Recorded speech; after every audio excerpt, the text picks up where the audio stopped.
Hello everyone, welcome to Unacademy. I hope so मैं live हो गई होंगी। तो स्वागत है भाई सभी का अनअकैडमी पे। अनअकैडमी जो है इंडिया का लार्जेस्ट लर्निंग ऑनलाइन प्लेटफॉर्म है। आई होप सो भाई तुम सबके फेस्टिवल बहुत ही अच्छे जा रहे होंगे या फिर बहुत अच्छे रहे होंगे तुम्हारे फेस्टिवल्स। ठीक है, तो स्टार्ट करते हैं भाई। कुछ क्वेश्चंस हमारे रह गए थे। हाँ, एक सेकेंड ना, पेन का कलर चेंज कर लूँ। 15 क्वेश्चन हमने पेपर 2 के कर लिए थे। 15 क्वेश्चन आज जल्दी से रिवाइज करते हैं, ठीक है। तो ज्यादा बड़ी क्लास नहीं रखेंगे। तो देखो, सबसे पहली बात तो ये अन अकेडमी के बारे में बताती हूँ। अन अकेडमी मिलते हैं आपको टॉप एजुकेटर्स, ठीक है। आपको यहाँ पे प्रॉपर क्वालिटी कंटेंट प्रोवाइड किया जाता है and you will have a great learning experience on Unacademy teaching यार, ठीक है। जहाँ पे अब आप इजीली अपना कोई भी टीचर एलिजिबिलिटी टेस्ट जो है क्रैक कर पाओगे। भाई अब आपकी एग्जाम की सीटेट की डेट भी आ चुकी है, तो थोड़ा सा सीरियस अब हो जाओ पढ़ाई के लिए भाई, ठीक है। और मेरे हिसाब से मैं तो तुम्हारे को सीडीपी का कंटेंट बहुत अच्छे से करवा दूंगी सारा, ठीक है। तो अपने बारे में बताना चाहूंगी। मेरा नाम राधिका है, मैंने बीए एंड बीएड किया है। मेरा सीटेट पेपर 1 और पेपर 2 दोनों ही क्वालिफाइड है। I was the guest faculty in केंद्रीय विद्यालय स्कूल फॉर 2 years और मेरे पास 4 साल से ज्यादा का टीचिंग में एक्सपीरियंस है and I have mentored more than 1000 students in different TET exams, ठीक है। अब बात कर लेते हैं भाई, अगर आप अनअकैडमी का सब्सक्रिप्शन बाय करते हैं तो what all things you will get. First of all, सबसे पहली बात तो यह है कि आपको डेली लाइव क्लासेस प्रोवाइड होंगी यहाँ पे। जो मेरी डेली लाइव क्लासेस का टाइमिंग है वो है कि मेरी डेली जो लाइक यूट्यूब पे जो क्लास होती है वो 3 PM पे होती है। बाकी जो मेरी स्पेशल क्लास होती है वो 8 PM पे होती है। तो दिवाली के बाद से हम अपनी स्पेशल क्लासेस जो है स्टार्ट करते हैं, ठीक है। इसका बेनिफिट क्या रहता है लाइव क्लासेस का, कि आप अपने एजुकेटर के साथ चैट कर पाओगे, इंटरैक्ट कर पाओगे, जो भी डिस्कशन होता है उसमें एंगेज हो पाओगे और आपके कोई भी अगर डाउट होता है आप हैंड टू हैंड अपने सारे डाउट्स क्लियर कर सकते हैं। आपको लाइव टेस्ट एंड क्विजेस करने का मौका मिलेगा, प्रॉपर स्ट्रक्चर्ड कोर्स मिलता है आपको एंड आपको अनलिमिटेड एक्सेस मिलेगा, ठीक है। जैसे हमारे यूट्यूब पे फ्री क्लासेस होती है, ऐसे हमारी अन अकेडमी पे लर्निंग जो ऐप है उस पर भी फ्री क्लासेस होती हैं। स्पेशल क्लासेस होती है वो फ्री होती हैं, ठीक है। ये कोर्सेज है हमारे जो स्टार्ट होने वाले हैं और कुछ ऑलरेडी स्टार्ट हो चुके हैं। आपको प्रॉपर कॉम्प्रिहेंसिव सिलेबस दिया जाएगा सीटेट में, ठीक है। जैसे कि हमारे पास सीटेट पेपर 1 में टोटल 33 कोर्सेज हैं। सीटेट पेपर 2 में हमारे पास टोटल 19 कोर्सेज हैं। यूपी टेट पेपर 2 में हमारे पास जो है 18 कोर्सेज हैं एंड सुपर टेट में हमारे पास टोटल 13 कोर्सेज हैं। आप अपनी प्रेपरेशन को यहाँ पे इजिली ट्रैक कर पाओगे। Schedule that works for you, यानी कि भाई हर टीचर का एक जो टाइमिंग रहता है वो फिक्स्ड रहता है यूट्यूब पे। जैसे कि अगर सपोज मेरी क्लास 3 बजे या फिर स्पेशल क्लास में भी 3 बजे, तो वही टाइम पे हर टीचर की क्लास होगी। कोई भी लैंग्वेज बैरियर नहीं है, यानी कि बाइलिंगुअल क्लासेस होती हैं एंड आप अपने कंफर्ट के हिसाब से भाई कहीं से भी क्लासेस ले सकते हो। आप अपने एजुकेटर के साथ इंटरैक्ट कर सकते हैं, आपके जो भी डाउट होते हैं सारे क्लियर हो जाए ना। आपको लाइव पोल का ऑप्शन दिया जाता है। लाइव टेस्ट एंड क्विजेस होते हैं आपके, डेली रिपोर्ट एनालिसिस होती है, आपको पीडीएफ एंड लर्निंग मटेरियल सारा का सारा प्रोवाइड हो जाता है, ठीक है। यूट्यूब की बात करें तो यूट्यूब की जो क्लास होती है टेलीग्राम पे डाल देती हूँ मैं। स्पेशल क्लास का ऑटोमेटिकली वहां से डाउनलोड कर सकते हो, अदरवाइज बोलोगे तो मैं टेलीग्राम पे भी डाल देती हूँ। भैया बात कर लेते हैं आपकी सब्सक्रिप्शन की, बहुत ही इंपॉर्टेंट थिंग है। अब तो तुम्हारी डेट भी आ गई है, अब थोड़ा सीरियस हो जाओ यार। अगर सच में पढ़ना है तो देख लो इसको। 1 महीने का सब्सक्रिप्शन लेना चाहते हो या 3 महीने का लेना चाहते हो तो भी आप ले सकते हो, ठीक है। देखो ये सारे सब्सक्रिप्शन है 1 मंथ, 3 मंथ, 6 मंथ, 12 मंथ। और जो मैं आपको बेस्ट सजेस्ट करती हूँ लाइक 6 मंथ एंड 12 मंथ्स का, क्योंकि यार अब सीटेट की वैकेंसी आ गई है। अब केवीएस डीएसएसबी की क्या पता वैकेंसीज आपकी आ ही जाए, ठीक है। देखो यूपी की भी वैकेंसीज निकली है। तो एक काम करो भाई, अपना अगर लेना चाहते हो तो 6 महीने का ले सकते हो, क्योंकि कोई भी एग्जाम को मतलब होता है ना क्रैक करने के लिए एटलीस्ट यू नीड 6 मंथ और 1 ईयर। तो जो 1 महीने की फीस है वो है आपकी 1,1200। अगर आपको सीटेट जनवरी वाला क्रैक करना है तो 1 महीने भाई 1,080 फीस है बस इसकी, सिर्फ और सिर्फ 1,080 रुपये। इतने का तो आप फॉर्म में भर देते हो यार, ठीक है। तो अगर आप मेरा जो आपकी फीस है वो है 1,200 रुपये, बट अगर आप मेरा कोड यूज करेंगे राधिका, यही मेरा कोड है सब्सक्रिप्शन बाय करते टाइम, तो आपको 10% का डिस्काउंट और मिल जाएगा। तो 1,080 में आप अपनी प्रिपरेशन कर सकते हैं। 3 महीने की फीस है वो है 3,000 रुपये। मेरा कोड यूज करने के बाद 10% का डिस्काउंट मिलेगा, आपकी फीस हो जाएगी 2,700 रुपये की। 6 महीने की फीस वैसे 4,800 रुपये की है, मेरा कोड यूज करने के बाद हो जाएगी आपकी 4,320 रुपये की। जो आपकी 1 साल की फीस है वो है 6,000 रुपये की, बट मेरा कोड यूज करने के बाद जो 10% का डिस्काउंट मिलेगा उसके बाद आपकी फीस हो जाएगी 5,400 रुपये। और चाहे आप कोई भी सब्सक्रिप्शन लो यार, 1 महीने, 3 महीने, 6 महीने, 12 महीने, आप इसके अंदर सारे टीचिंग एग्जाम्स की प्रिपरेशन कर सकते हो। चाहे सी टेट हो, चाहे केवीएस हो, चाहे यूपी टेट हो, चाहे सुपर टेट हो, चाहे राजस्थान टेट हो, चाहे एमपी टेट हो। इतनी सी फीस के अंदर आप सारे एग्जाम की प्रिपरेशन कर सकते हो, बट ये आप पे डिपेंड है कि आप कितने मंथ का सब्सक्रिप्शन बाय करते हो। ठीक है, क्लियर है। चलो स्टार्ट करते हैं भाई सेशन। हमारे 15 क्वेश्चन हो गए थे, 15 क्वेश्चन अब बचे हैं, तो इसको स्टार्ट करते हैं। पहला क्वेश्चन आपके सामने भाई ये रहा, teachers must believe in which of the following values. Hindi में ये पढ़ूंगी, परेशान मत होना, ठीक है। Teachers must believe in which of the following values in the context of dealing with disadvantage learner. भाई आपकी क्लास में कौन से बच्चे हैं, वंचित शिक्षार्थी है, डिसएडवांटेज चिल्ड्रन है, तो टीचर को कौन से वैल्यूज में बिलीव रखना चाहिए कि उनको डिसएडवांटेज बच्चों के साथ वो कैसे डील करेगी भाई। ठीक है, जो वंचित शिक्षार्थियों के साथ व्यवहार करने के संदर्भ में एक अध्यापक या अध्यापिका को निम्नलिखित मूल्यों में से किसमें विश्वास व्यक्त करना चाहिए।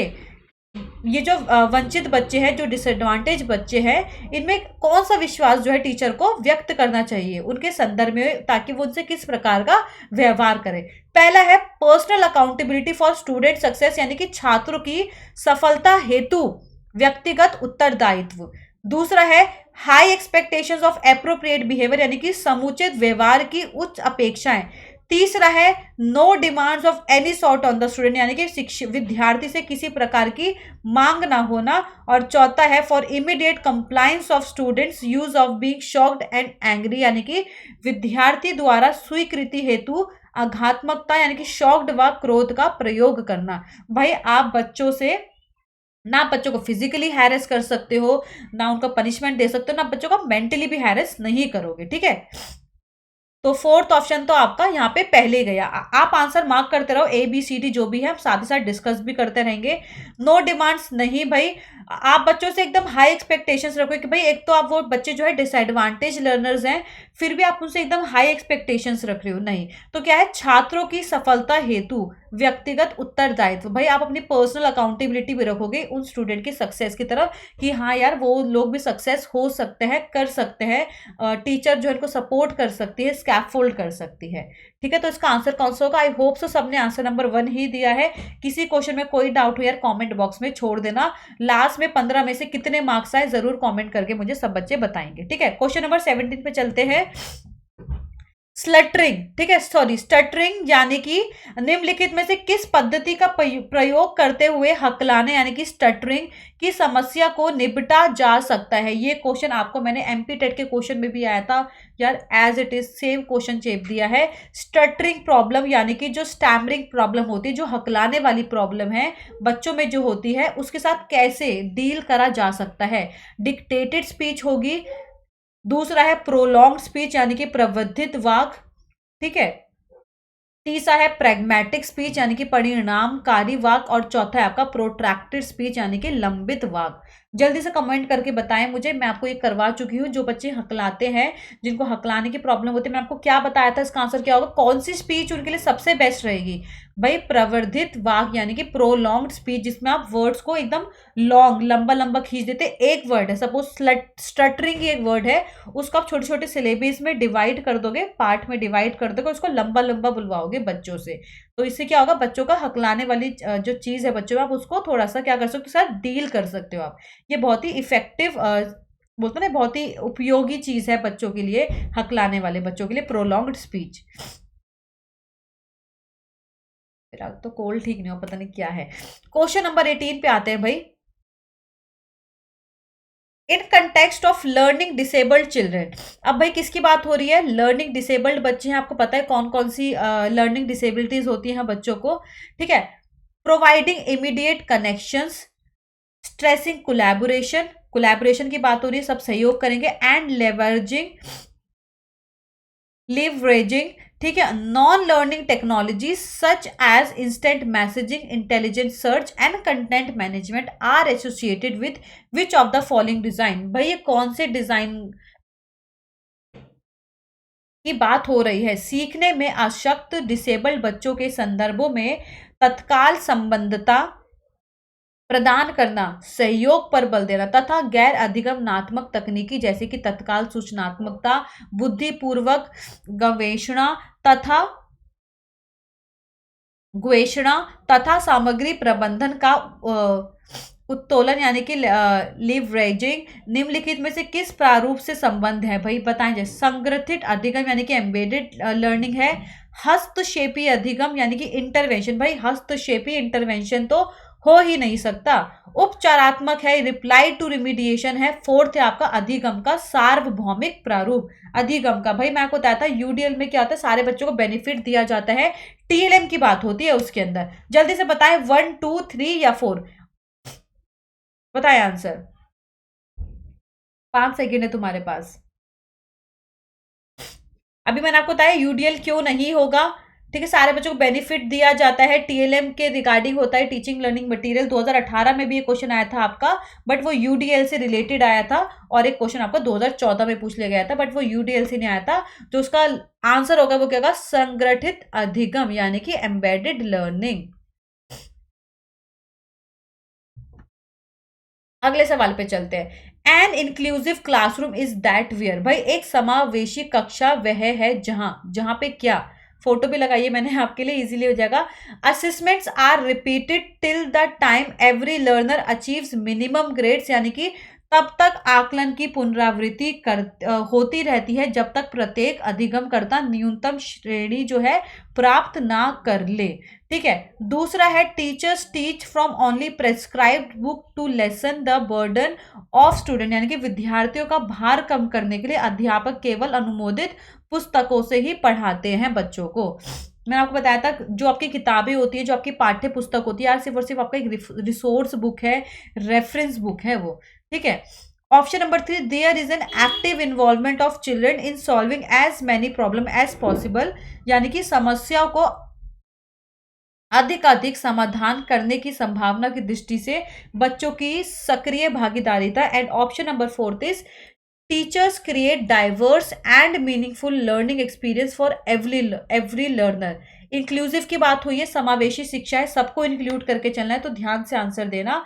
अध्यापक प्रत्येक अधिगमकर्ता के लिए वैविध्यपूर्ण व समर्थक अधिगमनात्मक अनुभवों हेतु परिवेश का निर्माण करेगा। जल्दी से आंसर कीजिए। इंक्लूसिव एजुकेशन क्या है, कहाँ है, जहां पे क्या होता है? क्या इंक्लूसिव एजुकेशन में सिर्फ और सिर्फ आपको इसलिए इन्वॉल्व किया जाता है एक्टिवली कि सिर्फ आप ज्यादा से ज्यादा प्रॉब्लम सॉल्व करते रहो, बस प्रॉब्लम सॉल्व करने पे ही आपका ध्यान केंद्रित कर दिया? इंपॉर्टेंट क्या है, प्रॉब्लम सॉल्व करना। भार कम करने के लिए नहीं भाई, यानी कि यहाँ पे तो क्या है, बार बार आप आकलन ही करवाते रहो, ये भी नहीं है। तो ऑप्शन क्या बचता है आपका, ऑप्शन नंबर 4, और यही बेस्ट आपका सूट करता है। टीचर्स क्रिएट डाइवर्सिटी, अपनी क्लास में क्रिएट करो, विविधता करो, एंड बच्चों को ऐसे एक्सपीरियंसेस दो लर्निंग के जो मीनिंगफुल हो, ठीक है, जो बच्चों के काम आए, ठीक है। Teachers create diverse and meaningful learning experience for every learner, भाई हर एक बच्चे के लिए। यानी इसका मतलब ये नहीं है कि सिर्फ आप सिर्फ नॉर्मल बच्चों पे ध्यान दे रहे हो, आपको नॉर्मल स्टूडेंट पे भी ध्यान देना है, प्लस आपको चाइल्ड विद स्पेशल नीड वाले बच्चे पे भी ध्यान देना है। और चाइल्ड विद स्पेशल नीड वाला बच्चा जो है उसके अंदर आपके टैलेंटेड बच्चे भी आते हैं भाई, आपके प्रतिभाशाली बच्चे भी आएंगे आपके उसके अंदर, ठीक है, आपके प्रतिभाशाली बच्चे भी आएंगे उसके अंदर, आपके उसके अंदर लर्निंग डिसेबिलिटी वाले बच्चे भी आएंगे, फिजिकल डिसेबिलिटी वाले बच्चे भी आएंगे, डिसएडवांटेज बच्चे भी आएंगे। हर प्रकार के बच्चे को आपको यार ध्यान देना है, और उनके जो एक्सपीरियंसेस है उनको मीनिंगफुल लर्निंग में बदलना है आपको, ठीक है। चलिए नेक्स्ट क्वेश्चन पे आते हैं, क्वेश्चन नंबर 20 पे। विच of the following is an appropriate assignment for a gifted student? अब देखो गिफ्टेड स्टूडेंट की बात आ गई यहाँ पे, ठीक है। गिफ्टेड मतलब यानी कि टैलेंटेड बच्चा है ये, ठीक है, टैलेंटेड चाइल्ड है भाई ये, इसका आईक्यू लेवल 140 प्लस है। और मैंने आपको क्या बताया था, अगर आपको रेंजुले से याद हो, 2015 में क्वेश्चन आया था कि गिफ्टेड बच्चा जो है, टैलेंटेड बच्चा जो है आपका, अकाउंट से याद करवाया था, हाई एबिलिटी होती है इनकी, हाई क्रिएटिविटी होती है, हाई कमिटमेंट भी होती है इन बच्चों की, गिफ्टेड बच्चों की। तो निम्नलिखित में से कौन सा प्रदत्त कार्य असाइनमेंट प्रतिभाशाली विद्यार्थी के लिए उपयुक्त है? Option number 1, many more exercises of the same type in comparison to other student, यानी कि अन्य विद्यार्थियों की तुलना में समान प्रकार के परंतु अपेक्षाकृत अधिक अभ्यास, यानी कि भाई समान प्रकार के आप बच्चों को एक्सरसाइज दिए जा रहे हो एक ही प्रकार की, बार बार बार बार, भाई वो टैलेंटेड बच्चा है, उसकी तो एक्सपेक्टेशंस ही एकदम हाई है, तो आप उसको बार बार एक चीज नहीं करवा सकते ना, तो उससे बोर हो जाना है यहाँ पे, ठीक है। दूसरा ऑप्शन है asking him or her to tutor the pairs to channelise the energy and keep him or her busy, यानी कि आपने उसे ये बोल दिया उसे अपने समावेशी यानी जो उसके पेयर ग्रुप है, जो उसके फ्रेंड्स को अनुशिक्षण देने के लिए कहना, ताकि उसकी शक्तियों को दिशा मिल सके तथा यह व्यस्त रह सके। भाई टीचर ने क्या बोल दिया, तुम तो ठीक है, तुम तो पहले ही टैलेंटेड हो, तुम्हें सब कुछ आता है, एक काम करो इसको बिजी रख देते हैं, इसको और बच्चों को जो उसके और फ्रेंड्स है, जो उसके और पेयर्स है, उनको बोल देते हैं इसको ट्यूशन पढ़ा दो तुम। भाई ये चीज तो नहीं होनी चाहिए। तीसरा है create a prototype of a new science book based on different themes. भाई ये चीज उसके लिए क्रिएटिव है। मैंने आपको बताया था जो टैलेंटेड बच्चा होता है भाई वो क्रिएटिव भी होता है, बट हर क्रिएटिव बच्चा टैलेंटेड नहीं होता, ठीक है। विभिन्न विषयों थीम्स को ध्यान में रखते हुए विज्ञान की एक नई आदर्शात्मक पुस्तक का निर्माण करना। भाई उस बच्चे को ये काम क्रिएटिव भी है, उसके लिए टैलेंटेड वाला वर्क भी है, ये मतलब हाई टैलेंटेड बच्चे होते हैं ना, ये मतलब नॉर्मल एबिलिटी से ज्यादा होते हैं, तो इनके लिए हम ये वाला काम एकदम बेहतर चूज कर सकते हैं। एक बार ऑप्शन नंबर 4 भी पढ़ लेते, क्या पता सही हो। Letting him or her finish the textbook on his or her own before the entire class, यानी कि संपूर्ण कक्षा की अपेक्षा से हटके उसे अपनी पाठ्य पुस्तक को शीघ्र समाप्त करने दें कि ठीक है भाई कोई नहीं, तुम कर लो, पहले अपनी पूरी कर लो। नॉर्मल बच्चे अलग चल रहे हैं, वो टैलेंटेड बच्चा अलग ही चल रहा है अपना, ठीक है। नहीं भाई ऐसा नहीं होना चाहिए। तो आप क्या बोलेंगे उनको, विभिन्न विषयों वाले पे, यानी कि साइंस की एक प्रोटोटाइप बुक बनाने को बोल दो, अलग अलग थीम्स पे बनाने को बच्चों को बोल दो, ठीक है। वो काम उसके लिए इंटरैक्टिव भी रहेगा और उसका दिमाग भी चलता रहेगा, बिजी भी रहेगा, वो ना किसी को परेशान भी नहीं करेगा, ठीक है।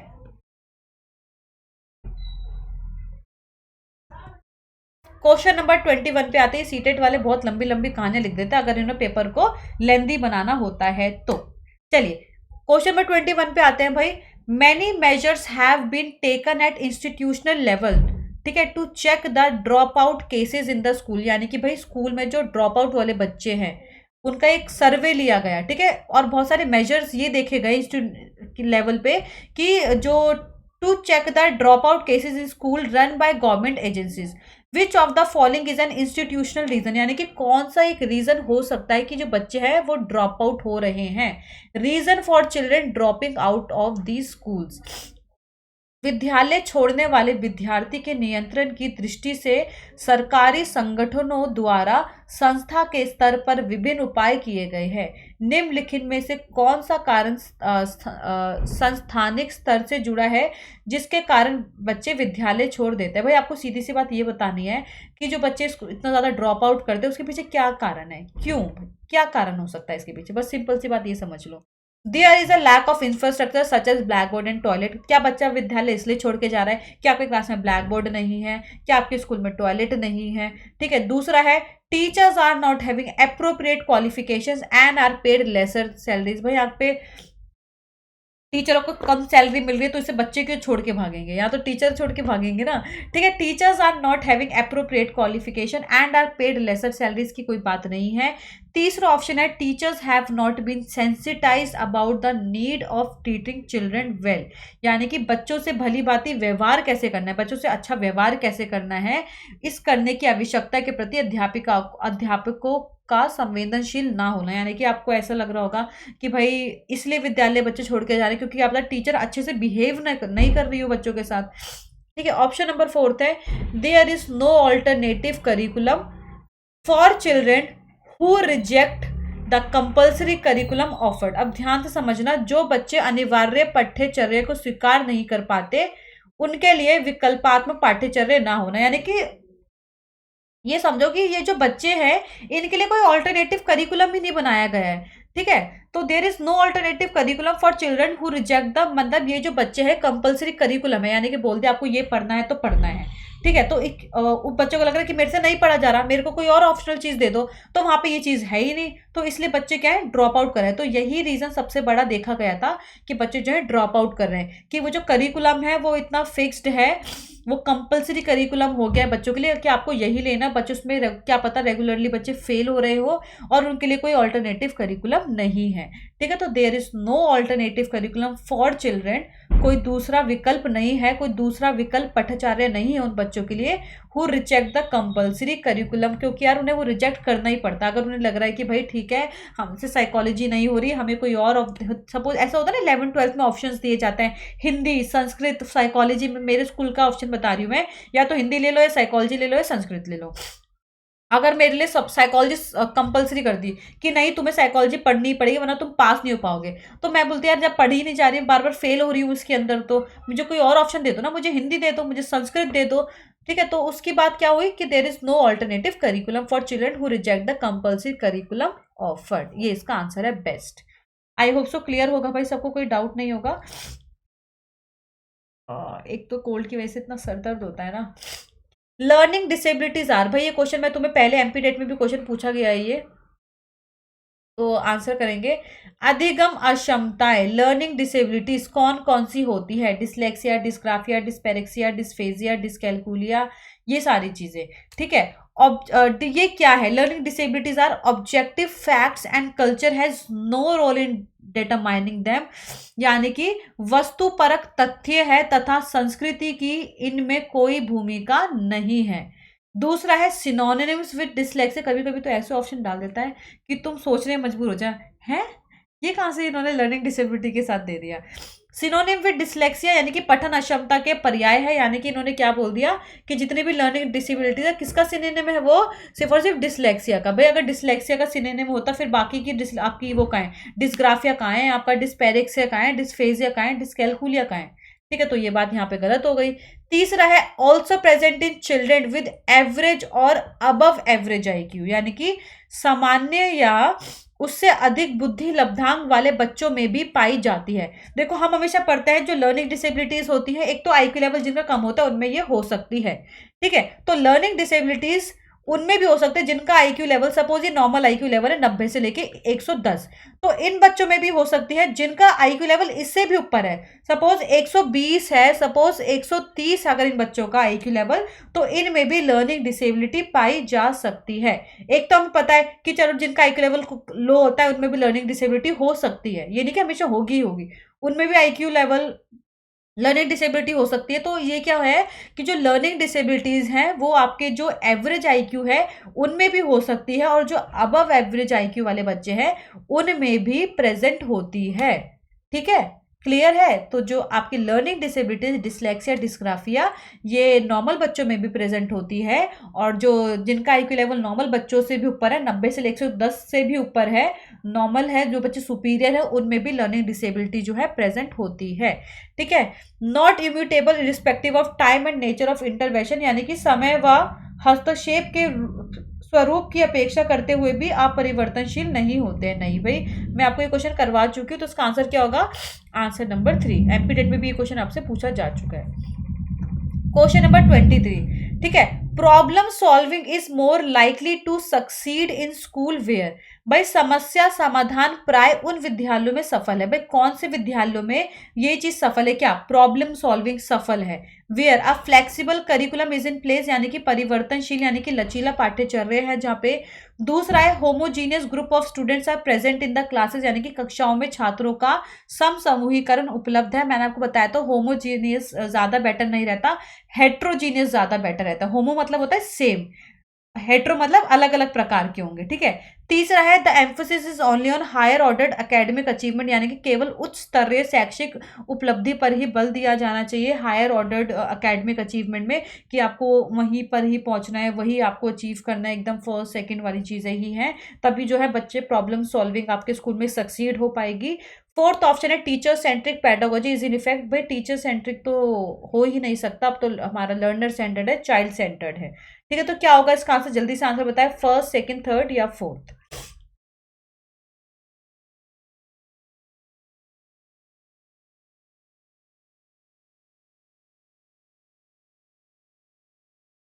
बहुत बढ़िया। तो क्या होगा, आप जहाँ पे फ्लेक्सिबल करिकुलम हो, भाई जहाँ पे आपका जो करिकुलम हो उसमें कुछ ना कुछ आप लचीलापन हो, कुछ ना कुछ परिवर्तन होते रहने चाहिए, बच्चों के नीड्स के अकॉर्डिंग भी कुछ चेंजेस होने चाहिए, क्या पता थोड़े बहुत टाइम टेबल में भी आप चेंजेस कर सकते हैं। तो अपने करिकुलम में आप ऐसा फ्लेक्सिबल बनाओ कि बच्चों के नीड के अकॉर्डिंग आप उसमें कुछ ना कुछ टाइम टू टाइम चेंजेस कर सको, तभी जो है आपके स्कूल में जो है प्रॉब्लम सॉल्विंग जो है सक्सीड हो पाएगी।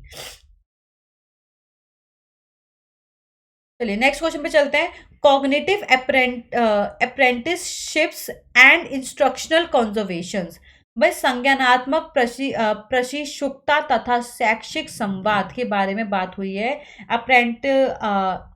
अप्रेंटिसशिप्स थोड़ा-सा ये वर्ड ठीक है, इसमें क्या होता है कि जब हम लाइक किसी स्किलफुल पर्सन से कोई स्किल सीख रहे होते हैं, ठीक है? जो एक्सपर्ट होता है किसी स्किल में हम वही चीज़ जो है उस बंदे से सीख रहे होते हैं। तो हम उससे लर्निंग किस प्रकार सीख रहे हैं, ठीक है?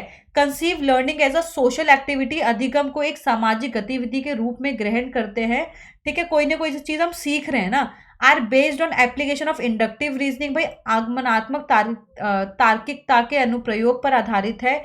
तीसरा है emphasise on systematic organisation of textual material, नहीं पाठ्य सामग्री के मतलब होता है ना एकदम व्यवस्थित संगठन पर बल देना, नहीं ये भी नहीं है।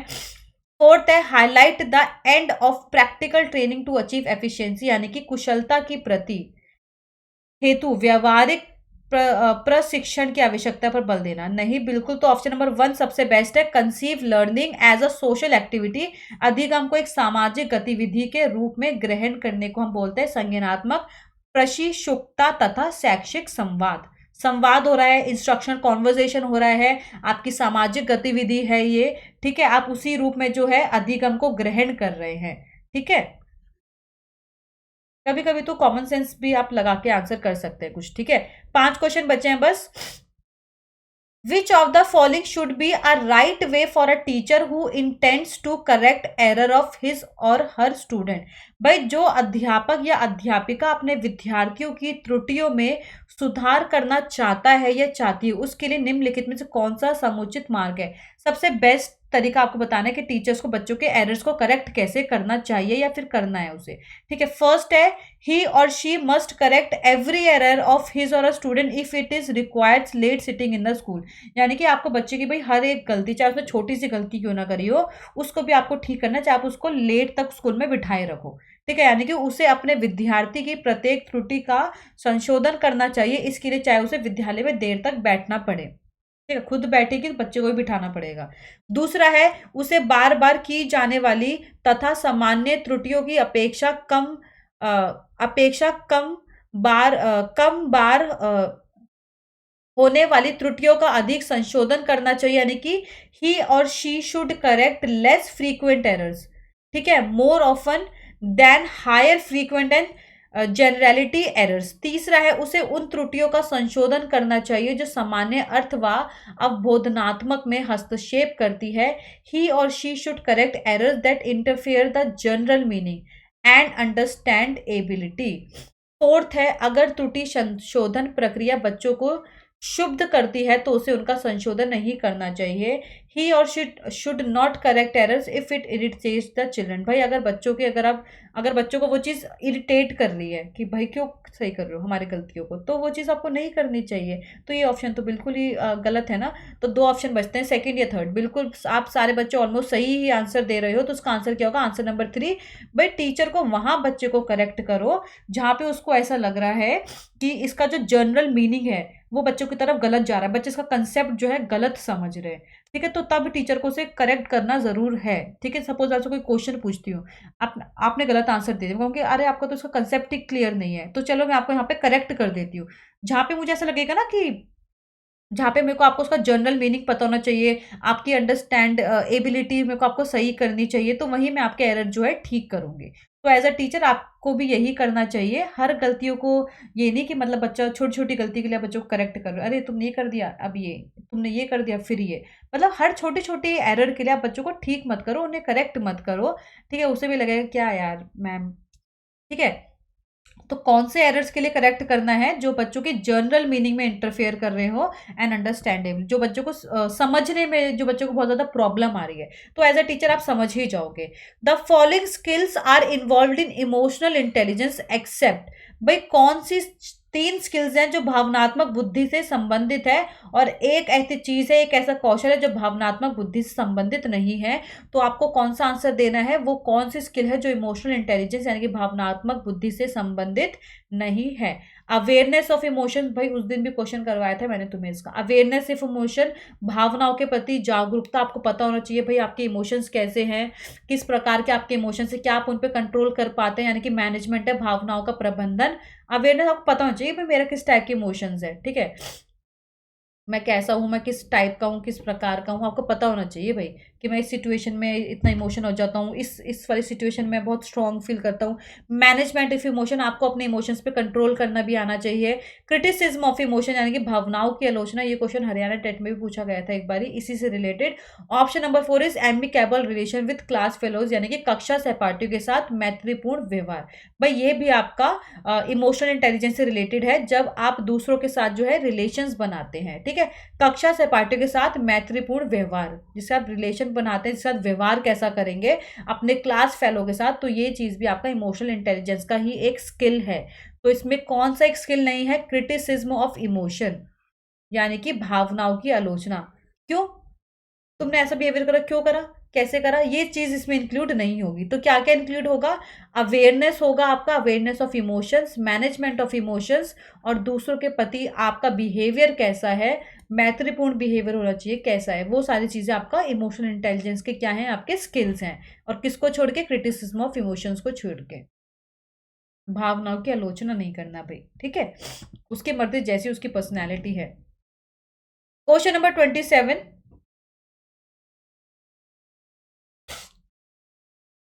1 सेकेंड।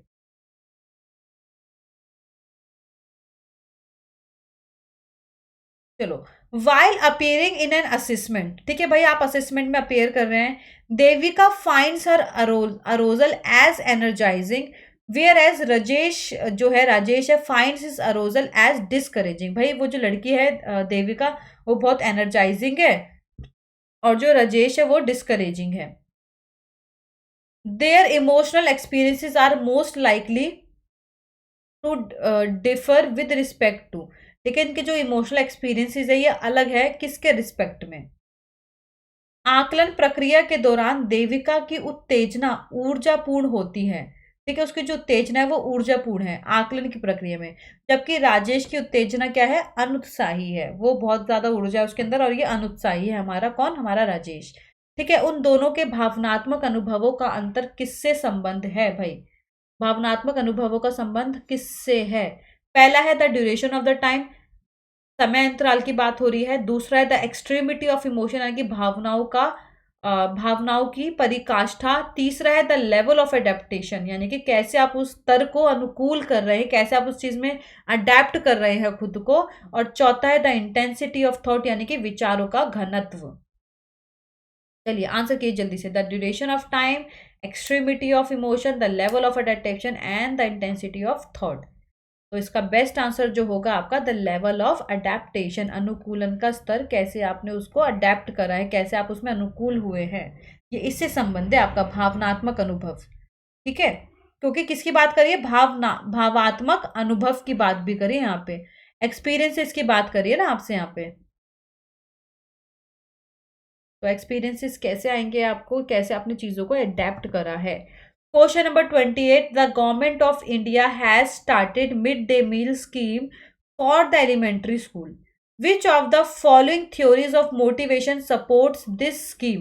भाई हमारी जो सरकार है, जो भारत सरकार है, उसने प्राथमिक विद्यालयों के लिए जो है मिड डे मील स्टार्ट करा, प्रारंभ की। निम्नलिखित में से कौन सा भी प्रेरणात्मक सिद्धांत यानी कि कौन सी मोटिवेशन की थ्योरी इस योजना को समर्थन कर रही है?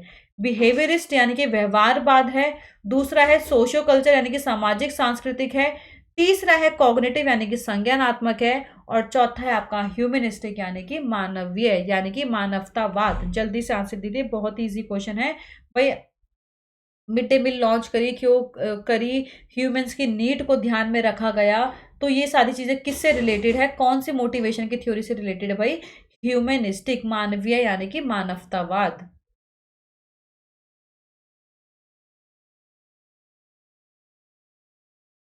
सोशियो कल्चर तो हमारे लेवाइगॉट्स के हैं। कॉग्निटिव की बात तो हमारे ब्रूनर और जीन पियाजे करते हैं। बिहेवियरिस्ट तो आपको पता है कौन है, हमारे वॉटसन जी। चलिए अगले सवाल पे आते हैं। Attaching importance to the home setting of students for understanding. Good question, हाँ गुड क्वेश्चन। चलो करवा चुकी हूँ। वो सर्कल से याद शायद तुम्हें आ जाए, क्या पता तुम्हें याद आ जाए, क्या पता तुम्हें याद आ जाए इससे हिंट से। Attaching importance to the home setting of students for understanding children's behaviour. भाई एक टीचर है, वो स्टूडेंट्स का बिहेवियर समझना चाहती है, ठीक है, इसलिए उसने क्या करा, अटैच करा importance to the home setting of student. वो बच्चों के होम सेटिंग की जो है उसको अटैच करना चाहती है, ताकि बच्चों को समझ सके, बच्चों का बिहेवियर वो समझ सके।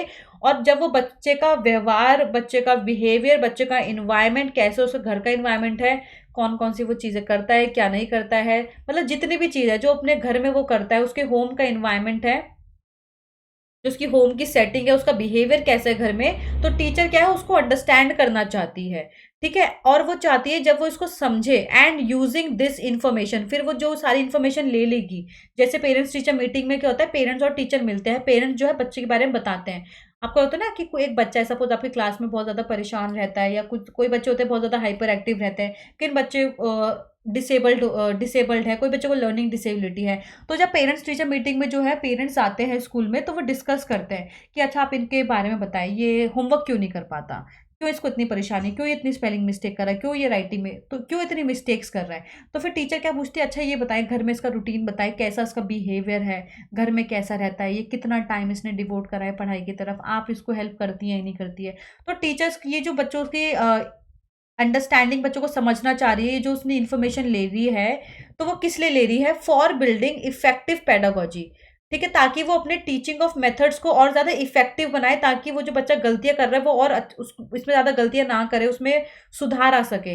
Is related to which of the following theories of learning, ये लर्निंग की कौन सी थ्योरी से रिलेटेड है ये वाली चीज, कि जो पेरेंट्स है, कि जो टीचर्स हैं, वो बच्चे का जो होम सेटिंग्स है, बच्चे की जो घर का व्यवहार है, उसको समझना चाह रही है उसके पेरेंट्स के थ्रू। फिर वो देखेगी, फिर वो अपने पेडागोजी में थोड़े से चेंजेस करेगी, ताकि जो उसकी पेडागोजी है और ज़्यादा इफेक्टिव हो, बच्चे को और अच्छी तरह समझ आ सके। बच्चों के व्यवहार को समझने के लिए विद्यार्थियों के घर के वातावरण का महत्वपूर्ण स्थान है, तथा इससे प्राप्त सूचना को प्रभावशाली शिक्षा शास्त्र के निर्माण में जोड़ा जा सकता है। यह तथ्य अधिगम के किस सिद्धांत से संबंधित है, बिहेवियरिस्ट है, इकोलॉजिकल है, कंस्ट्रक्टिविस्ट है, या फिर सोशल कंस्ट्रक्टिविस्ट है। जल्दी से आंसर दीजिए, व्यवहारवादी, पारिस्थितिक, रचनावादी, या फिर सामाजिक। सोशल कंस्ट्रक्टिविस्ट कौन थे हमारे, वो थे हमारे, क्या नाम है उसका, हमारे वाइगॉट्स्की, ठीक है। तो मैंने बताया था कंस्ट्रक्टिविस्ट, भाई जरा थोड़ा अच्छा टर्म है, इसको पढ़ लेना। स्कूल्स ऑफ साइकोलॉजी में बिहेवियरिज्म पढ़ते हैं, कंस्ट्रक्टिविस्ट पढ़ते हैं। सोशल कंस्ट्रक्टिविस्ट हमारे वाइगॉट्स्की जीते। सिर्फ रेडिकल कंस्ट्रक्टिविस्ट जो रचनावादी थे हमारे ब्रूनर, क्या बोलते हैं उसे, हमारे जीन पियाजे जी है रेडिकल कंस्ट्रक्टिविस्ट। सोशल कंस्ट्रक्टिविस्ट हमारे ले वाइगॉट्स्की है।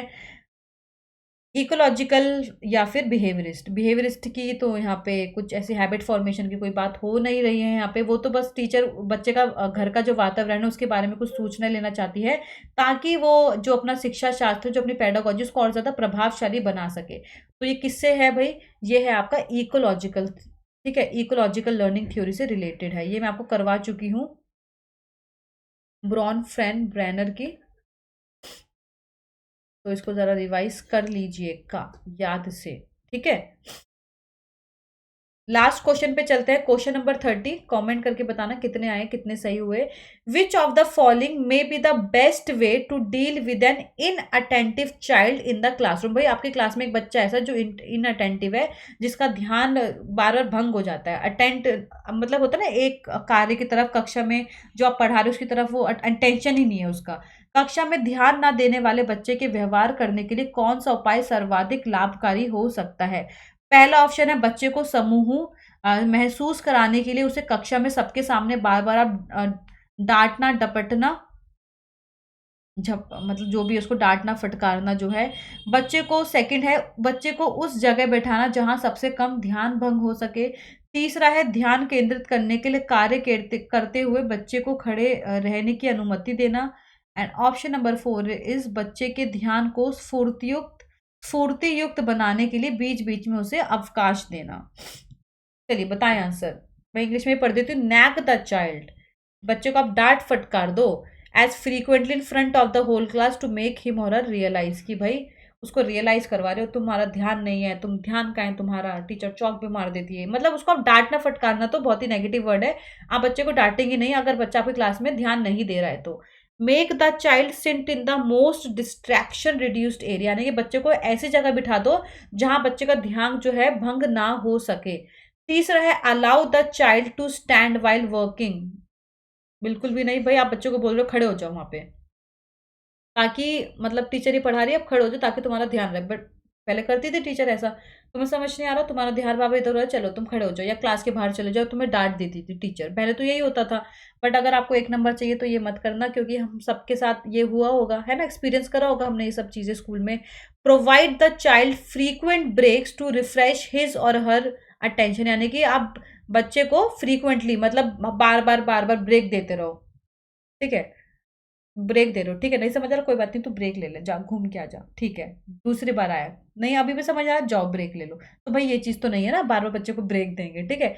Make the child sit in the most distraction reduced area, बच्चों को ऐसी जगह बिठा दो जहाँ पे क्या पता उस बच्चे का माइंड बार बार जो है फ्लक्चुएट हो रहा है, ध्यान नहीं दे पा रहा, क्या पता वो कोई ऐसी जगह बैठा हो जहाँ पे उसका माइंड बार बार डिस्ट्रैक्ट हो रहा है, तो ऐसी जगह बिठा दो जहाँ पे जो उसका जो डिस्ट्रैक्शन रिड्यूस्ड एरिया में बिठा दो, जहाँ वो ज्यादा उसका ध्यान भटके ना, भंग ना हो ज्यादा। ठीक है, आई होप सो क्लियर होगा। तो बाकी आप सब लोग मुझे 15 में से कितने मार्क्स आए ये जरूर बताएं मुझे कमेंट करके। ठीक है, तो फिर मिलते हैं हम नेक्स्ट क्लास में। आई गेस कल क्लास होगी या फिर परसों क्लास होगी आपकी। तो वीडियो पसंद आए तो लाइक ज़रूर करना, और मैं आपको 2014 के पेपर 1 पेपर 2 के अब सारे क्वेश्चन डिस्कस कर चुकी हूँ। ठीक है, तो लास्ट में एक रिवीजन क्लास भी रखेंगे। तो वीडियो पसंद आए तो लाइक ज़रूर करें, शेयर कर देना, सब्सक्राइब नहीं किया है तो कर लेना। अगर सब्सक्रिप्शन लेने का सोच रहे तो ये मेरा कोड है, इस कोड को अगर आप यूज़ करेंगे तो आपको सब्सक्रिप्शन में 10% का डिस्काउंट मिल जाएगा। अभी भी मैं आपको बोल रही हूँ, सीटेट की डेट आ गई है, अब पढ़ना स्टार्ट नहीं किया है तो सब्सक्रिप्शन बाय कर लो, चाहे 1 महीने का करो चाहे 3 महीने का करो। बट मेरे हिसाब से 1 महीने तो बहुत कम है, 3 महीने का आप कर सकते हो यार। और बहुत ही नॉमिनल फीस है, और उसको बाय करने के बाद भी मेरा कोड डालोगे राधिका तो आपको 10% का डिस्काउंट और मिलेगा। ठीक है, तो फिर मिलते हैं। ठीक है, till then bye bye, take care.